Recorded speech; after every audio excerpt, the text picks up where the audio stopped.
de tous les objets du cosmos, Les planètes, Les étoiles? les galaxies. les trous noirs sont de loin les plus étranges, les plus mystérieux et les plus puissants. Les trous noirs sont ce qu'il y a de plus stupéfiant dans l'univers. Ils peuvent avaler une étoile tout entière. Les trous noirs émettent des jets puissants qui expulsent de la matière. Ils sont si étranges qu'Einstein lui-même contestait leur existence. Personne n'y a cru pendant longtemps. La nature ne marche pas comme ça. Les chercheurs sont pourtant parvenus à les étudier en observant les effets qu'ils produisent autour d'eux. Et peu à peu, les indices s'accumulent. C'est la preuve qu'il y a un trou noir. Plusieurs millions de fois la masse du Soleil. Les avancées les plus récentes attestent que les trous noirs sont bien réels. C'était de la folie. Je me suis dit, alors. Plus stupéfiants encore, ils sont plus massifs et plus nombreux qu'on ne l'imaginait. Chaque fois qu'on a cherché un supermassif dans une galaxie, on l'a trouvé au centre. Mais que sont exactement ces trous noirs? Si l'on pouvait en visiter un, que verrions-nous? Quel périple! Quel rôle joue-t-il dans l'univers? S'il n'était pas là, pourrions-nous exister?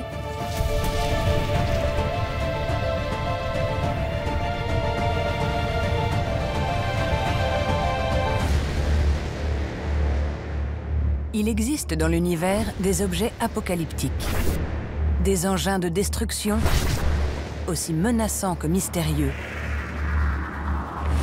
Les trous noirs. Même les scientifiques qui les étudient les trouvent extraordinaires.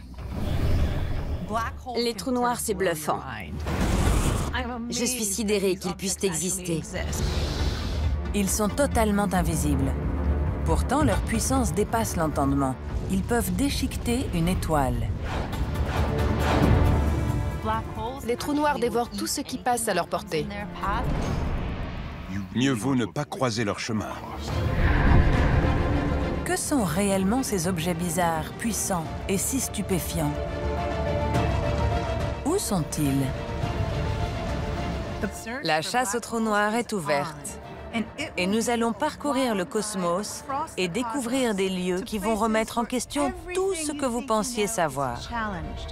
Là où l'espace, le temps et même la réalité sont plus étranges que la fiction.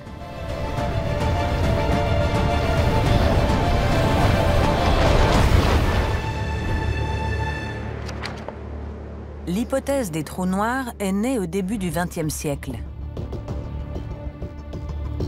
Selon la théorie de la relativité générale d'Einstein, si une masse assez grande peut être comprimée en un espace suffisamment petit, elle créera dans l'univers un endroit où la gravité est si forte que rien ne peut lui échapper, pas même la lumière. Un trou noir. Par la suite, des découvertes en physique et en astronomie vont parvenir à expliquer le mécanisme de formation de ces étranges objets. Lorsqu'une étoile bien plus grande que notre Soleil arrive en fin de vie et a épuisé le carburant nécessaire à la fusion nucléaire, elle s'effondre en une explosion cataclysmique. Une supernova. Si la matière restante a au moins 3 fois la masse du Soleil, la force de gravité l'écrasera jusqu'à former un trou noir. Il faudra attendre les années 1970 pour que des astronomes détectent la preuve d'un trou noir, baptisé Sinus X1, et pour que les physiciens soient enfin convaincus de leur existence. Aujourd'hui, les chercheurs pensent que ces cadavres stellaires sont très répandus. Toute étoile dont la masse équivaut à environ 10 fois la masse du Soleil ou plus finira en trou noir. Notre galaxie regorge de petits trous noirs stellaires, cadavres de plusieurs générations d'étoiles disparues. Mais une découverte sensationnelle va prendre tout le monde par surprise. Tout commence lorsque des radiotélescopes relèvent la présence de mystérieux points chauds émettant un rayonnement radio. Ils semblaient être émis par des étoiles. Parce que ces objets ressemblent à des étoiles, mais qu'ils ont été découverts au moyen de signaux radio, les astronomes les baptisent sources de rayonnement quasi-stellaire, quasars. Mais s'agit-il vraiment d'étoiles? En 1963, Martin Schmidt, astronome à Caltech, découvre un indice. Dans le spectre du quasar, il identifie les raies d'émission qui constituent l'empreinte de l'hydrogène, le composant clé des étoiles. Mais elles sont très largement décalées vers les basses fréquences du spectre. Les astronomes n'ont jamais rien vu de tel.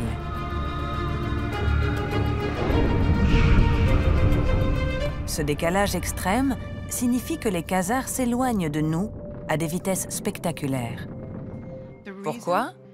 À cause d'un événement qui s'est produit il y a presque 14 milliards d'années, le Big Bang.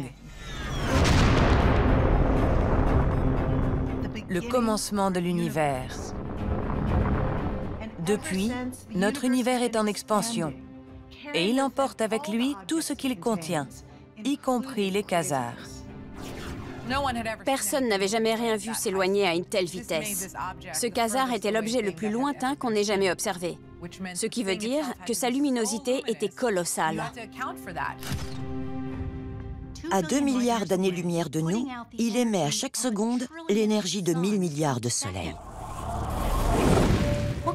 Qu'est-ce qui a pu créer un tel objet? Pour produire autant d'énergie, autant de lumière, il faut forcément un trou noir. Mais pas n'importe quel trou noir. Quelle que soit cette source d'émission, elle était forcément très massive. À quel point? Des millions ou des milliards de fois plus massive que le Soleil. Des millions ou des milliards de fois plus massive que le Soleil? Sinus X1 ne représente que 15 masses solaires. Les trous noirs qui alimentent les quasars jouent dans une toute autre catégorie, celle des supermassifs.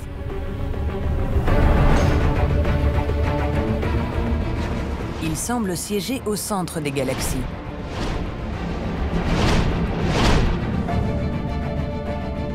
Qu'en est-il de notre Voie lactée?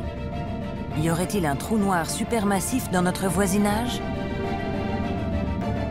Le centre de notre galaxie, où pourrait se situer l'un de ces géants, est à chercher dans la prolongation de la constellation du Sagittaire.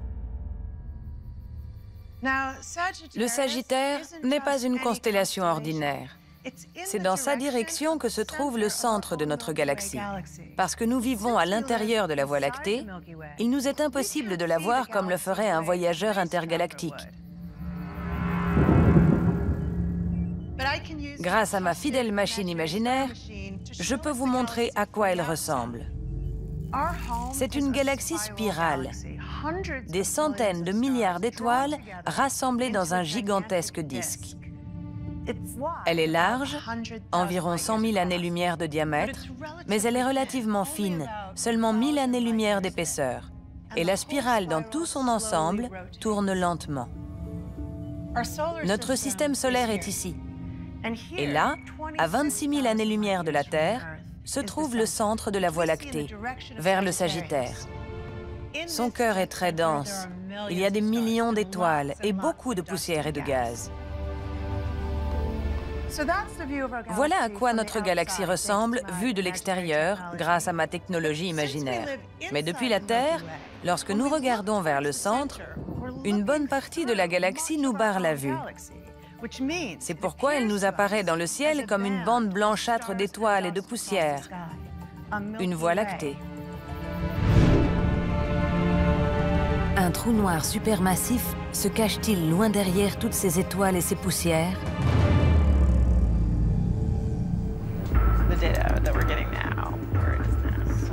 Dans les années 90, des astronomes décident de résoudre ce mystère, de scruter notre Voie lactée pour découvrir si quelque chose se cache en son centre. André Haguez en fait partie. Elle s'attelle à une tâche monumentale, suivre la course d'étoiles individuelles en orbite autour du centre de notre galaxie. Cette expérience consiste à observer les étoiles qui orbitent autour du centre de notre galaxie, c'est-à-dire les étoiles les plus proches possibles du centre. Pour ce faire, il me faut le plus grand télescope auquel je puisse avoir accès. Et voici où il se trouve. Au sommet du Mauna Kea, un volcan endormi qui culmine à presque 4300 mètres au-dessus des plages hawaïennes. La haute altitude et le faible taux d'humidité en font un lieu idéal pour l'astronomie. André Haguez utilise les 2 télescopes de l'observatoire Keck, qui figurent parmi les plus grands au monde. Malgré leur taille, ils sont néanmoins confrontés au même problème que tous les télescopes terrestres, la distorsion atmosphérique.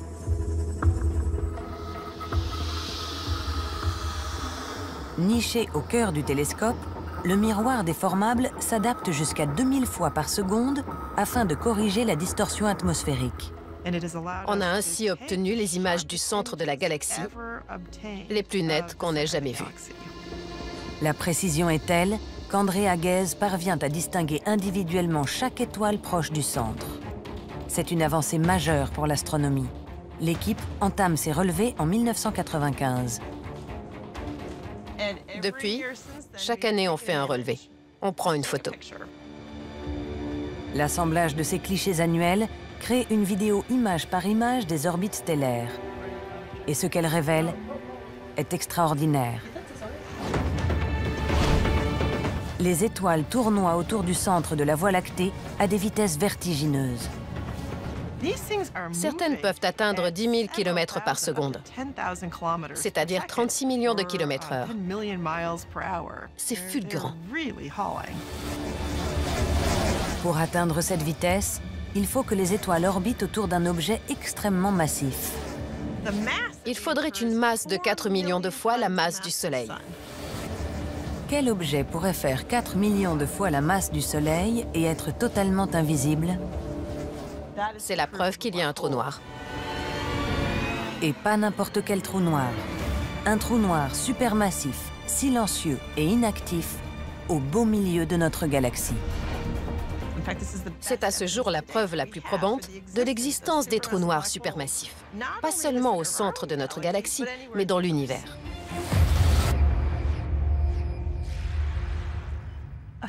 Un trou noir supermassif de 4 millions de masses solaires en plein milieu de notre Voie lactée. À l'échelle cosmique, c'est tout près de nous. Voilà qui soulève une question de taille, car l'univers contient des milliards de galaxies.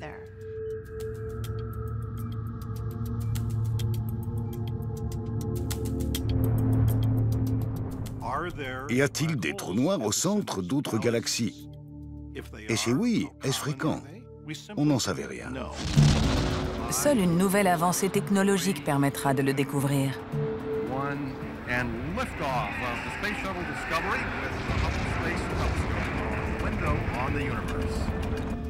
Quand le télescope spatial Hubble commence à transmettre des images très nettes de galaxies lointaines, une équipe d'astronomes se met immédiatement au travail. On les surnomme les Nukers, en référence au terme nucléus, le noyau des galaxies. Todd Lauer en fait partie. Étape 1, on prend une galaxie en photo avec le télescope Hubble. Le cliché montre la répartition des étoiles et la structure de la galaxie en très haute résolution. Ils peuvent aussi savoir à quelle vitesse les étoiles se déplacent en analysant le décalage dans le rouge. Puis ils créent par ordinateur une réplique de la galaxie étudiée et tentent de faire coïncider le modèle avec les observations du télescope Hubble. Le but est que les observations du modèle correspondent en tout point à celles du télescope Hubble. Mais ils ne tombent jamais juste. Il manque quelque chose au modèle.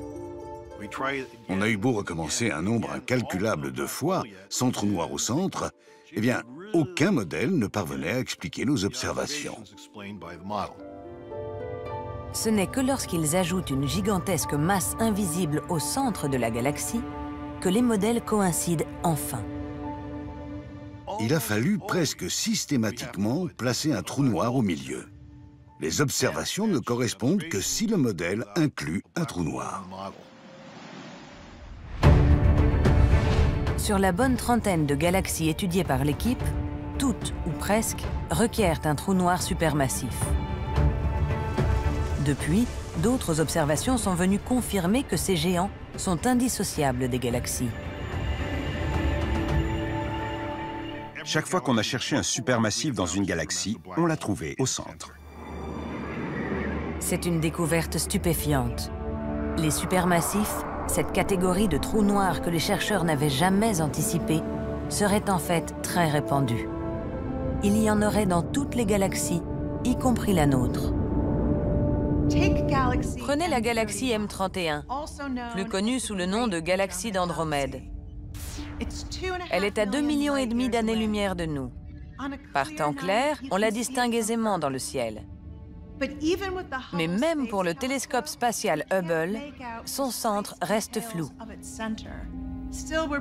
Nous soupçonnons pourtant qu'il s'y cache quelque chose de très massif. Et si nous pouvions nous en approcher? Et s'il était possible de visiter une galaxie très lointaine?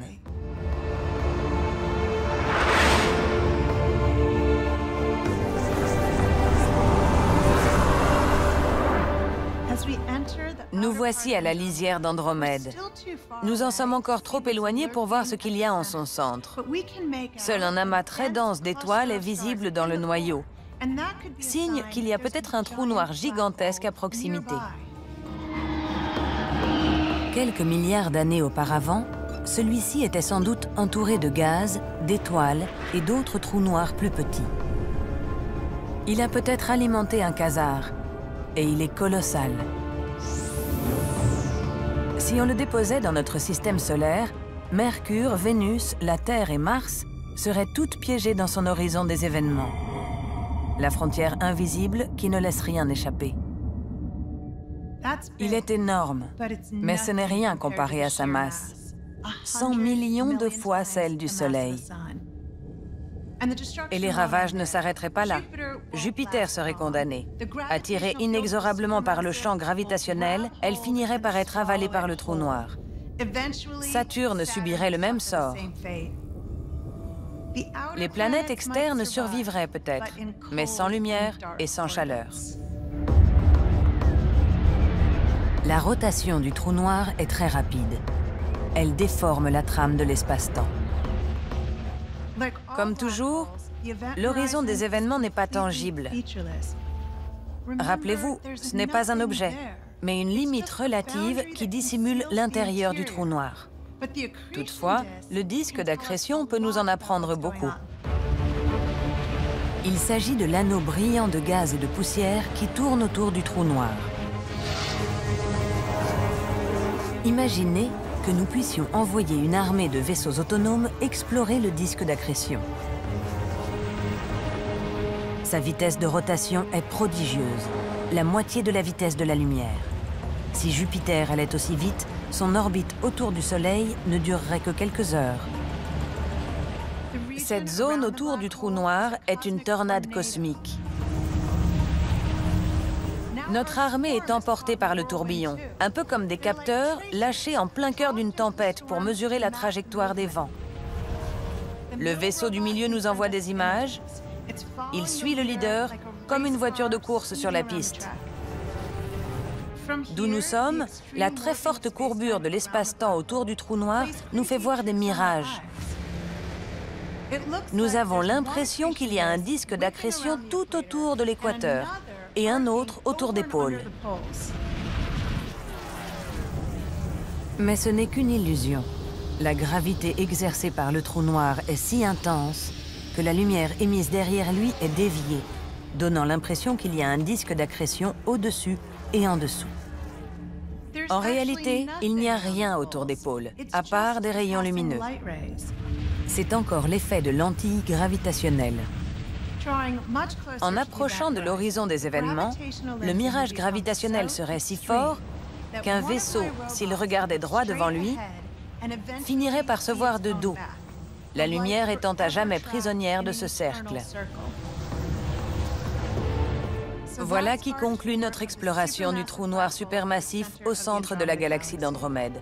C'était fascinant. Mais le plus époustouflant, c'est que rien dans la théorie mathématique ne permettait aux chercheurs d'imaginer des trous noirs aussi démesurés.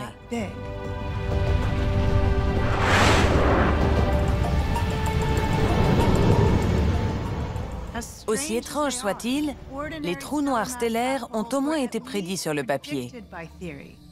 Les supermassifs, eux, sont un coup de théâtre.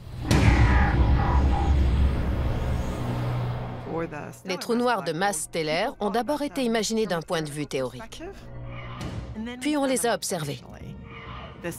Pour les trous noirs supermassifs, c'est l'inverse. On a d'abord observé des preuves de leur existence, et maintenant, on cherche à comprendre comment ces trucs ont bien pu arriver là. On sait déjà qu'une étoile peut s'effondrer sur elle-même et créer un trou noir ordinaire. Mais les supermassifs sont d'une toute autre catégorie. Le supermassif au centre de notre Voie lactée atteint 4 millions de masses solaires. Celui de la galaxie d'Andromède, 100 millions. Et si vous croyez qu'il est le plus massif de tous, détrompez-vous. Certains trous noirs atteignent 10 milliards, voire 20 milliards de masses solaires. Comment un tel ordre de grandeur est-il possible? Les supermassifs sont-ils les vestiges d'étoiles mortes? Cela semble très peu probable. On ne connaît aucune étoile 20 milliards de fois plus massive que le Soleil. On sait que les trous noirs nés de l'effondrement d'une étoile atteignent plusieurs masses solaires. Mais plusieurs millions de fois la masse du Soleil, il est impossible qu'une étoile en soit la source. Ces trous noirs supermassifs, des millions ou des milliards de fois plus massifs que le Soleil, ont-ils simplement grandi en absorbant leur environnement, tels des géants insatiables? Le plus fou, c'est que les trous noirs se nourrissent. Ils dévorent en permanence tout ce qui passe à leur portée. Et ils grandissent. Mais comment? Que mangent-ils? Et où le trouvent-ils? On pense que les trous noirs se développent par accrétion des gaz. Il y a beaucoup de gaz au centre d'une galaxie. Ces gaz vont se rassembler et former un disque d'accrétion. Le disque d'accrétion est constitué d'hydrogène, d'hélium et d'autres éléments sous forme gazeuse. Attiré par l'immense force gravitationnelle du trou noir, il tournoie et s'en rapproche inexorablement jusqu'à ce que le festin commence. Les gaz viennent alourdir la masse du trou noir. Voilà donc une première façon qu'a un trou noir de se nourrir, en grignotant progressivement les gaz et les poussières. Mais ce n'est pas le seul mécanisme. Sinus X1 arrache lentement les couches externes de son étoile compagne. Un processus qui devrait durer encore quelques milliers ou millions d'années. Et si un trou noir pouvait disloquer une étoile en l'espace de quelques années ou de quelques semaines seulement, ce serait un cataclysme. Et c'est ce que guette une équipe d'astronomes. Voici le centre de contrôle des opérations d'un télescope spatial. L'observatoire de rayons X Chandra.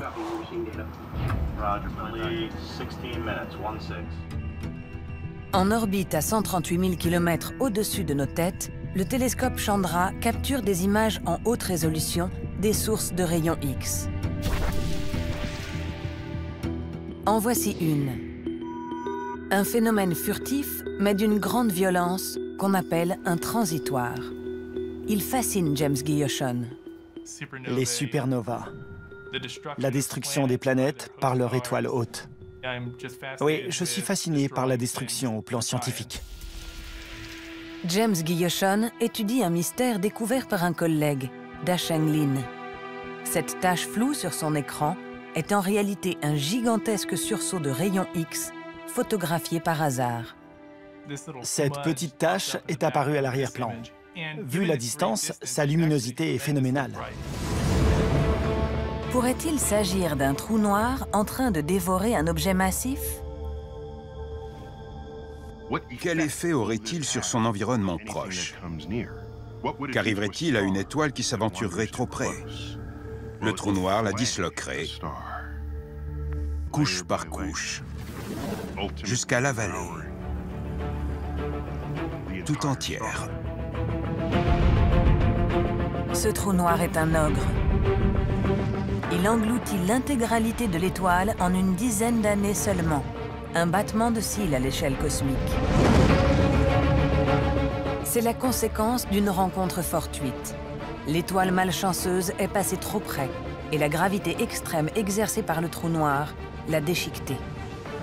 La force gravitationnelle s'intensifie à mesure que l'étoile approche du trou noir. Et à un certain stade, celle-ci commence à se déformer. On appelle ça une destruction par effet de marée. C'est un effet similaire à celui que la gravité lunaire exerce sur les océans de notre planète. Mais celui provoqué par les trous noirs est des milliards de fois plus intense et beaucoup plus destructeur. Il arrive qu'une étoile soit déchiquetée par un trou noir. On distingue alors un panache lumineux émis par le reste de matière de l'étoile. Mais une portion de l'étoile peut y échapper, comme nous le montre James Guillochon. Lorsque l'étoile est étirée par les forces de marée, une partie de sa matière vient alimenter le trou noir, tandis qu'une autre moitié tente d'y échapper. Mais qu'un trou noir se nourrisse rapidement en avalant la moitié d'une étoile, ou progressivement par accrétion, ce que les astronomes ne comprennent toujours pas, c'est comment les supermassifs ont pu devenir de tels monstres en aussi peu de temps.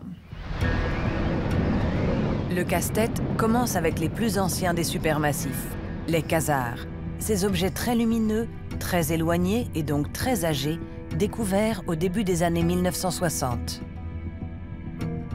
Le problème, c'est la présence de ces quasars hyper lumineux dans un univers encore très jeune. Ils émettent tellement d'énergie qu'ils renferment forcément un trou noir supermassif en leur centre. Mais les quasars sont très éloignés, ce qui signifie qu'ils appartiennent à l'univers primordial, qui a commencé il y a près de 14 milliards d'années. Des quasars lumineux, 600 millions d'années après le Big Bang. C'est très tôt dans l'histoire de l'univers. Et ils sont titanesques. Ces trous noirs géants de plusieurs milliards de masses solaires auraient existé quand l'univers n'avait que 550 millions d'années. Ça pose problème.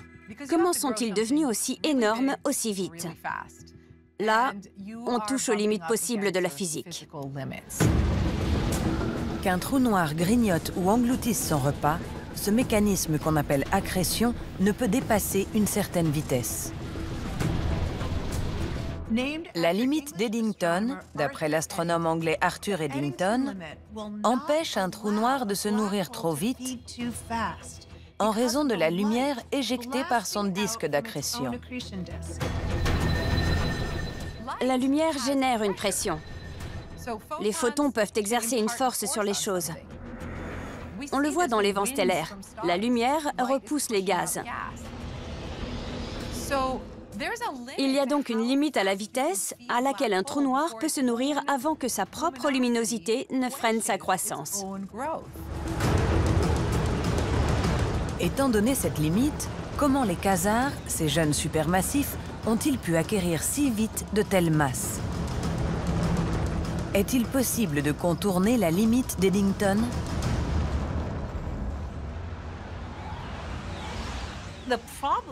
Il y a quand même un problème de temps. Comment ont-ils pu atteindre des milliards de masses solaires? Quelles conditions pourraient permettre une croissance aussi rapide? Certains chercheurs s'interrogent. existerait-il un processus qui permette de créer des trous noirs déjà très massifs dès leur naissance, qui partiraient avec un avantage au départ? S'il existait un mécanisme capable de faire germer un trou noir beaucoup plus massif dès l'origine, les questions de temps et de croissance seraient moins problématiques. Certains pensent qu'un nuage de gaz pourrait effectivement engendrer directement un trou noir. C'est ce qu'on appelle l'effondrement direct. Tout commence par des nuages de gaz constitués d'hydrogène, d'hélium et d'autres éléments, les matières premières nécessaires à la fabrication des étoiles. Les nuages les plus denses vont s'effondrer sur eux-mêmes. Cependant, toutes les zones du nuage ne s'effondrent pas à la même vitesse, ce qui provoque une fragmentation du nuage. Ces fragments vont s'effondrer jusqu'à ce que les atomes d'hydrogène s'assemblent, que la fusion nucléaire commence et que des étoiles voient le jour. Mais que se passerait-il si un nuage de gaz géant s'effondrait sans créer d'étoiles? On s'est aperçu que dans certaines conditions très précises, il était possible qu'un grand disque gazeux se forme avant qu'aucune étoile ne naisse. Ce disque devient ensuite instable et sa masse se retrouve propulsée très rapidement vers le centre, ce qui crée un trou noir très massif. Grâce à leur masse de départ déjà très conséquente, ces trous noirs auraient bénéficié d'une avance considérable et auraient ainsi pu grossir très rapidement pour devenir les supermassifs qu'on observe aujourd'hui dans l'univers distant. En théorie, l'effondrement direct pourrait créer des trous noirs dont la masse initiale, celle de la graine qui leur donne naissance, serait 10 000 à 100 000 fois supérieure à celle du Soleil. Ce serait effectivement leur masse de départ. L'effondrement direct explique peut-être la naissance des trous noirs supermassifs. Mais quel rôle jouent-ils dans l'univers? Leur existence est-elle due au hasard? On les voit comme des phénomènes étranges, mais ils sont peut-être une composante indissociable des galaxies et de l'univers. On en est très vite arrivé à se dire qu'il y en avait probablement au centre de chaque galaxie. Ce n'est possible que s'il existe une relation symbiotique entre l'évolution d'une galaxie et le trou noir supermassif qu'elle renferme. Plus la galaxie est grande, plus son trou noir semble massif. Les trous noirs galactiques seraient donc liés à la dimension de leur environnement. Mais lequel est arrivé en premier? La galaxie ou le trou noir supermassif? Ce n'est pas si simple. Leur développement serait simultané. On voit mal comment l'un pourrait se former puis affecter l'autre. On pense que le processus qui donne naissance à l'un crée systématiquement l'autre et qu'il existe un mécanisme d'alimentation mutuelle entre le trou noir et la galaxie qui synchronise leur évolution. Certaines caractéristiques étonnantes de ces mystérieux supermassifs vont bientôt être révélées. Une équipe de scientifiques emmenée par Shep Dollman veut tenter l'impossible, photographier un trou noir.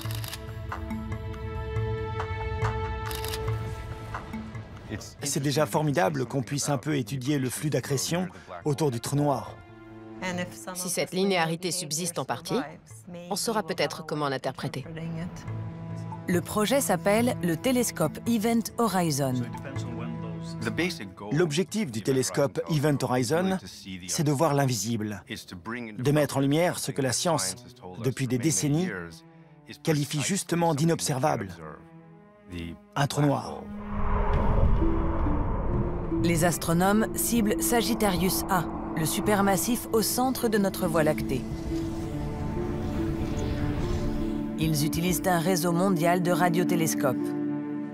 Il faut qu'il fasse beau au-dessus de 8 télescopes différents dans le monde. Ce n'est pas évident. Mais si les trous noirs sont invisibles, qu'espèrent-ils photographier exactement? On espère photographier l'ombre. Lorsque les gaz tournoient autour du trou noir et qu'ils finissent par atteindre l'horizon des événements, une silhouette se dessine. Une ombre au contour très net au centre de la lumière. En fait, ça devrait ressembler à un donut, avec un trou bien délimité. Voilà la photo qu'on veut prendre.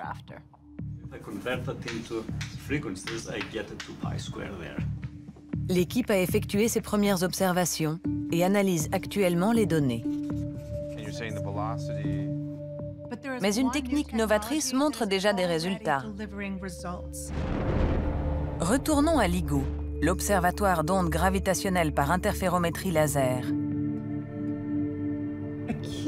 Un acteur clé dans la quête des trous noirs, basé sur une idée très en avance sur son temps, les ondes gravitationnelles. Dans sa théorie de la relativité générale sur la gravitation, Einstein prédit que lorsqu'un objet se déplace, il crée des ondulations dans l'espace et le temps, une déformation de la trame de l'espace. L'une des grandes quêtes de la physique du XXe siècle était de parvenir à détecter ces ondes gravitationnelles. C'était compliqué avec la relativité générale, parce que les effets escomptés étaient infiniment petits et donc très difficiles à mesurer. L'idée est simple.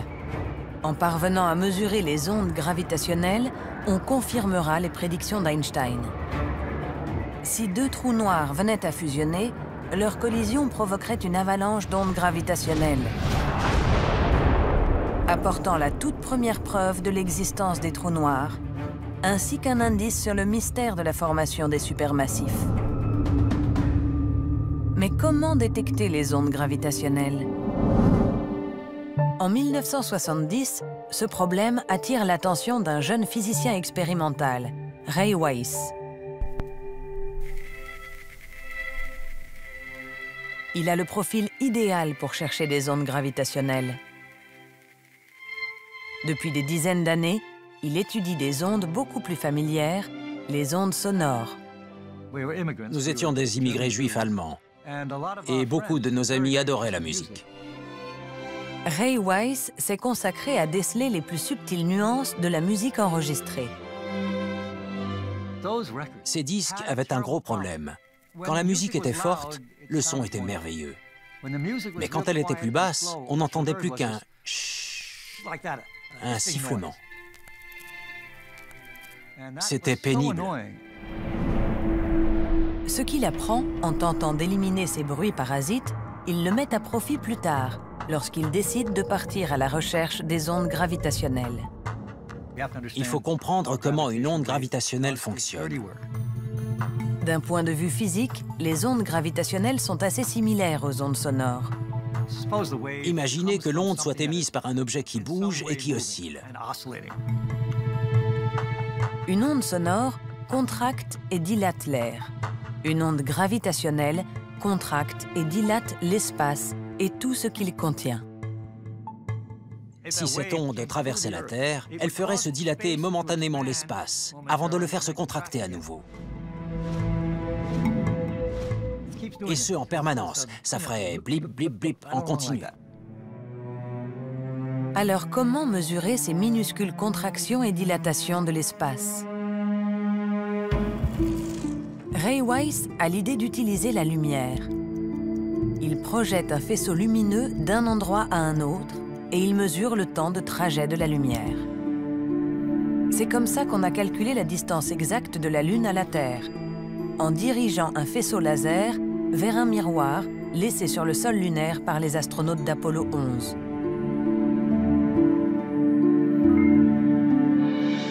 La durée de l'aller-retour a permis aux chercheurs de calculer la distance Terre-Lune. Ray Weiss met au point un instrument ingénieux qui utilise des lasers et des miroirs pour détecter les faibles dilatations et contractions de l'espace au passage d'une onde gravitationnelle. On appelle ça un interféromètre laser. Un faisceau laser est dirigé vers un séparateur. Une moitié du faisceau continue tout droit vers un miroir, tandis que l'autre est dirigé vers un autre miroir. Les miroirs renvoient les deux faisceaux qui se rejoignent sur un détecteur. Lorsque la distance parcourue par les deux rayons laser est rigoureusement identique, le système est conçu pour que les deux faisceaux s'annulent. Le détecteur ne voit rien. Le piège pour mesurer l'onde gravitationnelle est en place.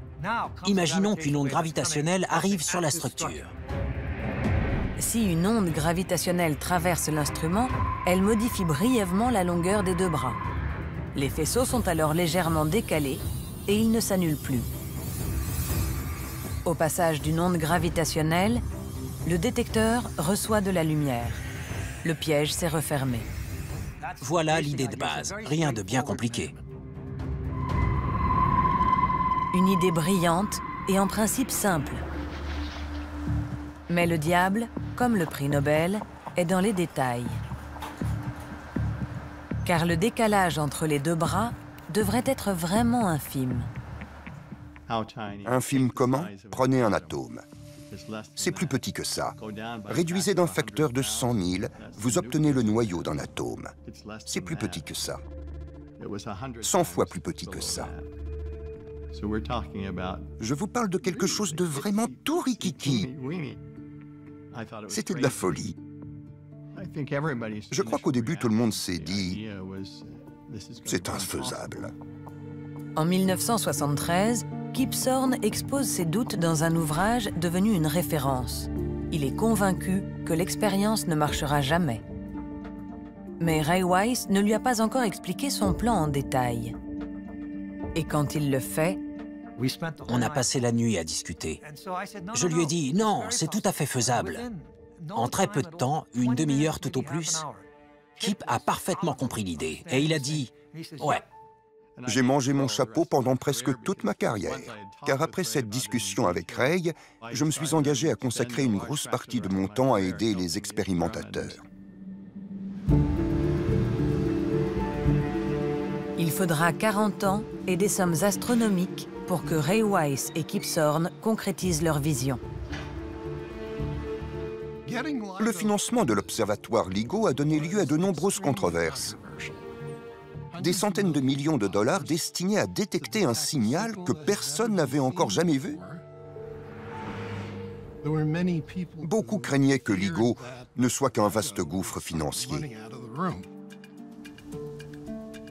Ça a été houleux, mais il y avait un point sur lequel tout le monde était d'accord. Ce serait infiniment compliqué. Avec un instrument aussi sensible, il reste un obstacle majeur. Le vieil ennemi de Ray Weiss, les parasites. Les vibrations, les mouvements sismiques, les bruits acoustiques, les sons.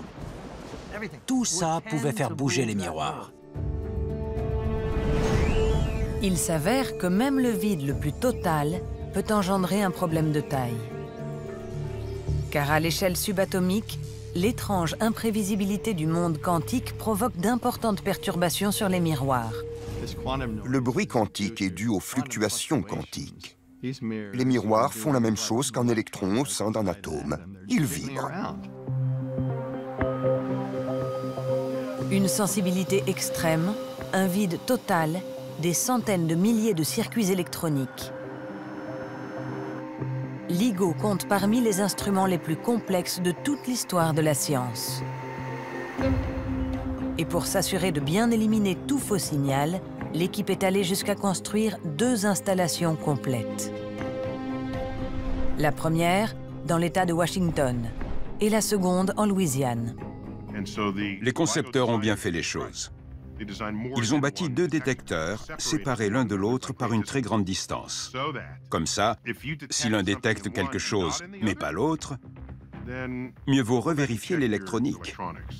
Voir si ce n'est pas un poisson d'avril ou si quelqu'un n'a pas tripoté les boutons.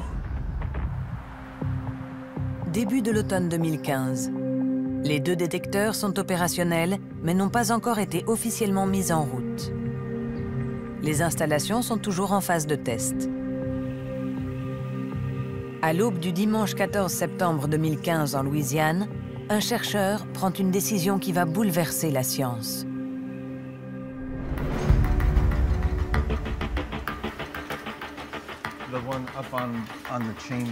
Robert Scofield a travaillé tout le week-end aux derniers étalonnages. Il n'a plus qu'un seul test à faire. Mais il est tard, et l'équipement se montre récalcitrant. Il devait être environ 4 heures du matin, et il nous restait encore une bonne heure de travail. Je me suis dit, rien ne veut fonctionner, et je suis épuisé. Tant pis pour la dernière heure, on ne la fait pas. Il rentre chez lui. 40 minutes plus tard, alors que le silence règne dans l'installation, un événement historique se produit.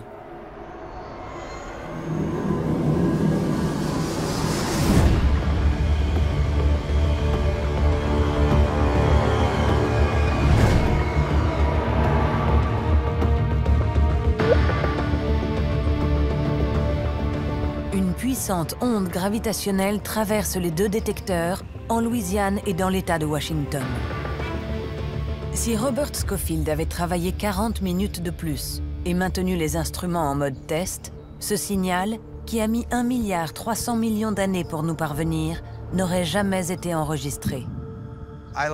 Je dis souvent qu'une de mes plus grandes contributions à LIGO a été ma paresse cette nuit-là.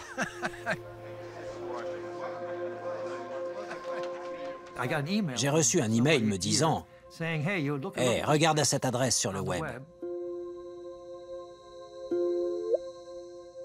J'ai regardé et je me suis dit « Ben,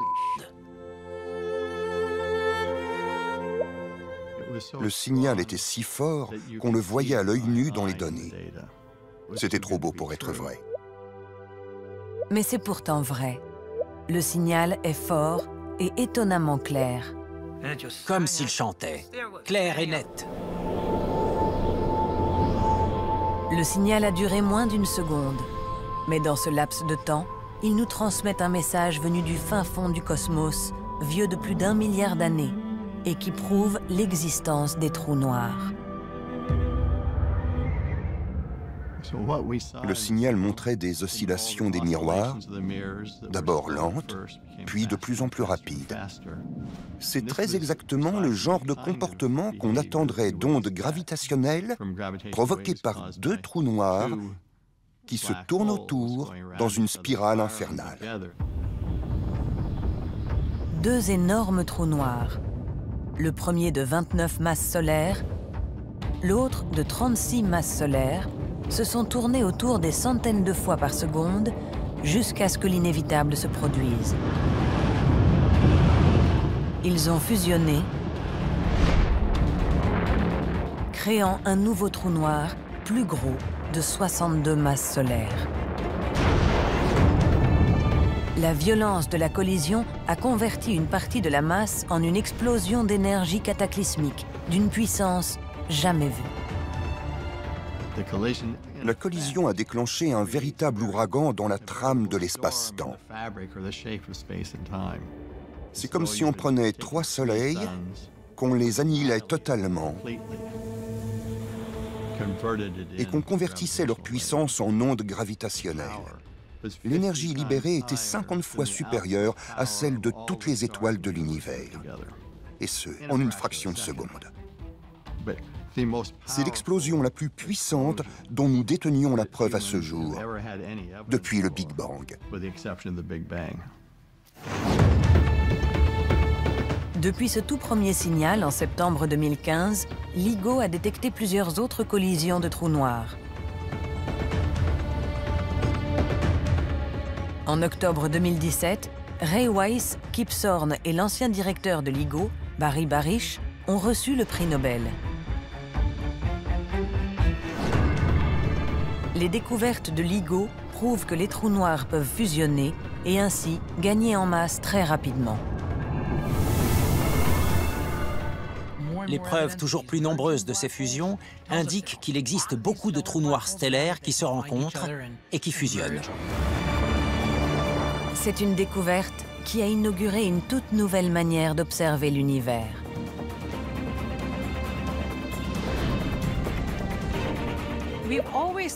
On a toujours considéré l'astronomie comme un champ d'observation des rayonnements.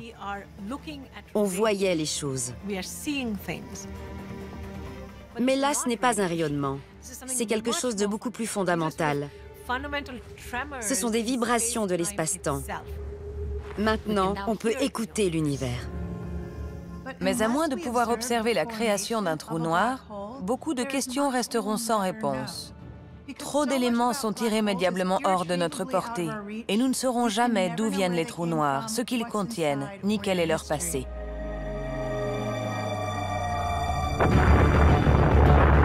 Mais nous pouvons toujours imaginer leur avenir. Le nombre de trous noirs dans l'univers ne fait qu'augmenter, de même que leur taille. Les étoiles s'effondrent, les trous noirs engloutissent la matière et fusionnent. De nouveaux trous noirs se forment. Est-il possible qu'un jour, toute la matière soit avalée et que les trous noirs règnent sur l'univers? Des milliards d'années plus tard, lorsque la dernière particule de matière aura franchi leur horizon des événements, les trous noirs eux-mêmes pourraient s'évanouir et disparaître à tout jamais de cette réalité.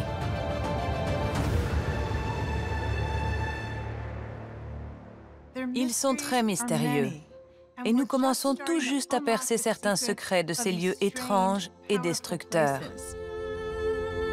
Mais une chose est sûre, les trous noirs continueront à nous intriguer, à nous fasciner et à défier aussi bien nos connaissances scientifiques que notre imagination.